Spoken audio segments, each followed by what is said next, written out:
Hari itu, hari pertama aku sekolah tanpa ibuku di rumah.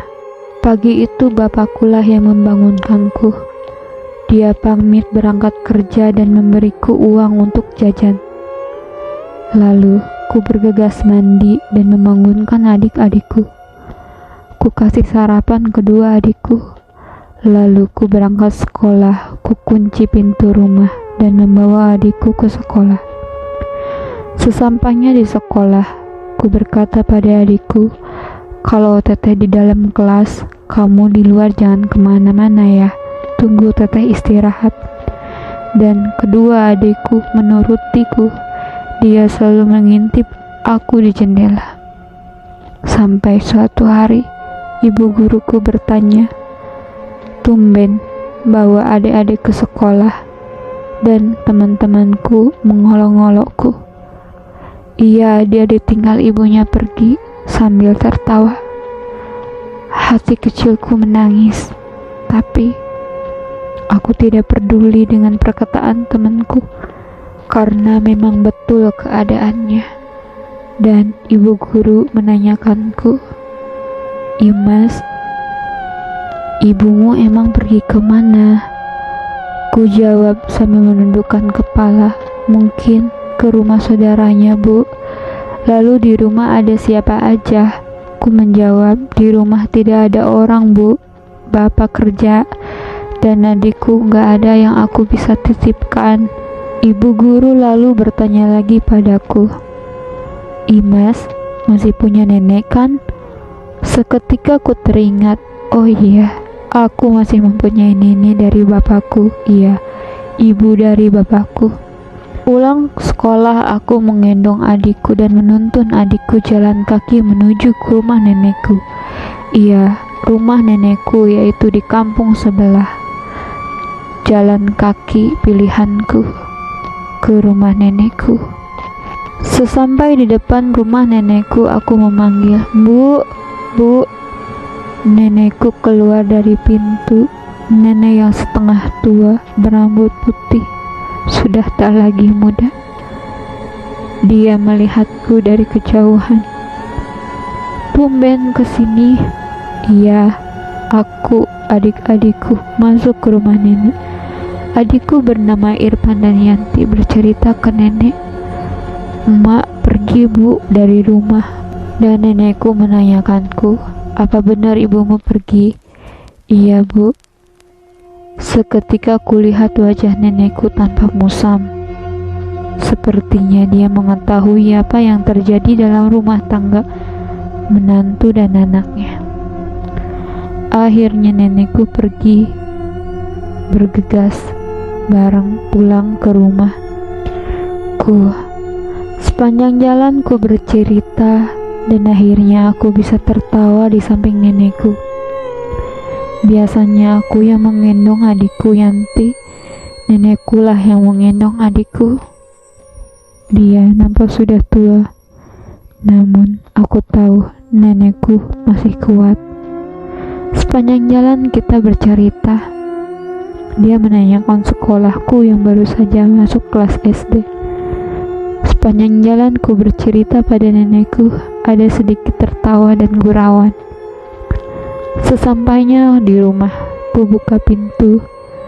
Waktu itu sudah jam 3 sore. Ku buka pintu, nenekku masuk. Nenekku melihat kanan dan ke kiri. Mungkin dalam hatinya, bagaimana bisa anak masih kecil-kecil ditinggalin seperti ini. Disitulah nenekku meneteskan air mata. Mungkin dalam hati nenek ada sedikit penyesalan tentang ibuku, karena yang aku tahu antara ibu dan nenekku ada sedikit tidak akur. Entah masalah apa, aku pun tidak tahu. Barangkali ibu selalu mengadu soal anaknya ke ibunya, namun lagi-lagi nenek selalu membela bapakku. Mungkin itu yang terjadi. Sore pun sudah menjelang. Nenekku memasak di dapur. Aku sangat senang sekali. Akhirnya ada yang masakin untuk kita. Waktu sudah pukul 6 sore. Bapakku datang mengetuk pintu, dan kulihat bapak sangat terkejut atas kehadiran nenek di rumah. Akhirnya kita makan bersama. Entah apa yang bapak omongin sama nenek. Lalu kulihat nenek begitu marah pada bapak. Entah apa yang mereka bincangkan. Aku hanya bermain dengan adik-adikku. Kulihat bapak dan nenekku ribut, entah masalah apa. Yang ku dengar bapak masih ingin tetap di rumah ini dan tidak mau aku bersama nenek. Pagi pun sudah menjelang.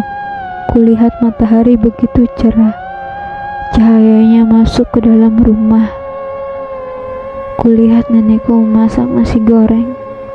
Kesedihan di hati sedikit terobati. Selesai makan, aku bergegas pergi ke sekolah. Hari ini aku sekolah tidak membawa adik-adikku karena di rumah ada nenek. Seminggu pun berlalu.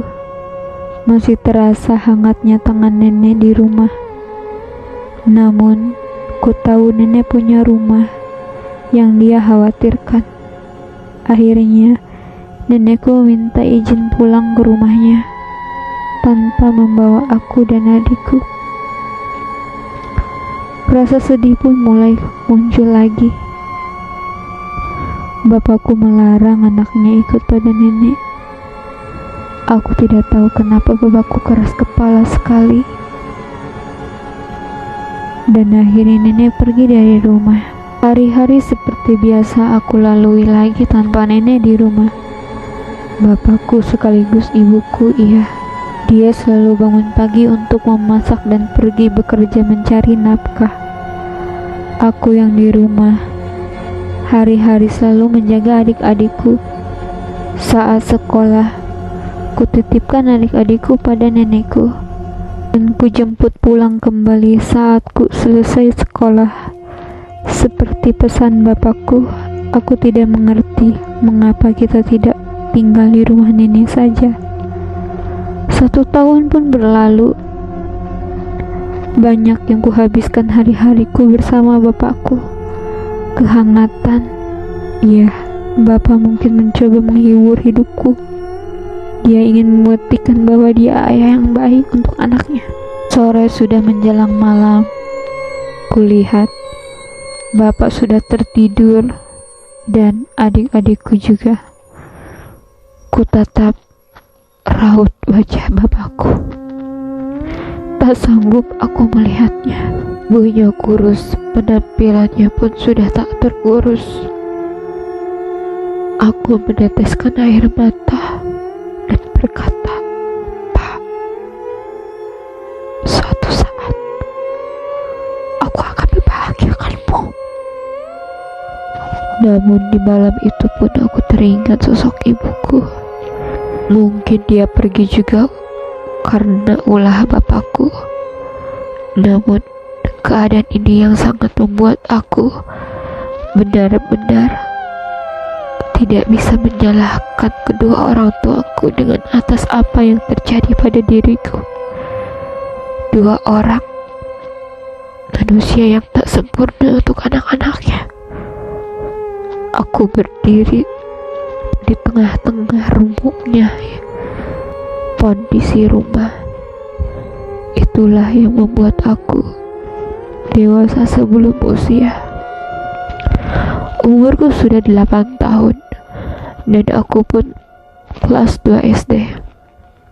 Hari itu pun entah hari apa, bapakku memanggil aku secara tiba-tiba dan dia bilang suruh mengemasi barang-barang serta pakaian semuanya keperluan.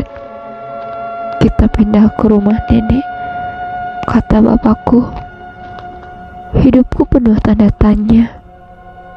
Apa yang sebenarnya terjadi? Setahun yang lalu bapak tidak pernah mengizinkanku kita tinggal di rumah nenek.